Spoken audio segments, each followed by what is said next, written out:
And మనకొక సనాతన యోధుడు తిరుపతిలో ఆయన డిక్లేర్ చేసుకున్నాడు, నేను సనాతన యోధుణ్ణి, హిందువుల పక్కన నిలబడుతున్నా, హిందువులకు ఏదైనా జరిగితే నేను ఊరుకోను అన్నాం.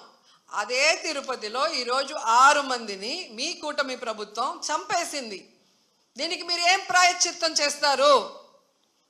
చంద్రబాబు నాయుడుతో రాజీనామా చేయిస్తారా?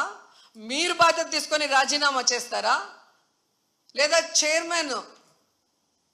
టీటీడీ చైర్మన్తో రాజీనామా చేయిస్తారా? హోంమంత్రితో రాజీనామా చేయిస్తారా? లేదా అందరూ కలిసి కట్టకట్టుకొని రాజీనామా చేస్తారా? మీ అందరి ఫెయిల్యూరే కదా ఇది. నిజమైన సనాతన యోధుడివైతే ఇప్పుడు రా, వచ్చి మీ ప్రభుత్వంలో ఎవరెవరి నిర్లక్ష్యం వల్ల ఇది జరిగిందో వారందరి మీద క్రిమినల్ కేసులు పెట్టించుకోండి.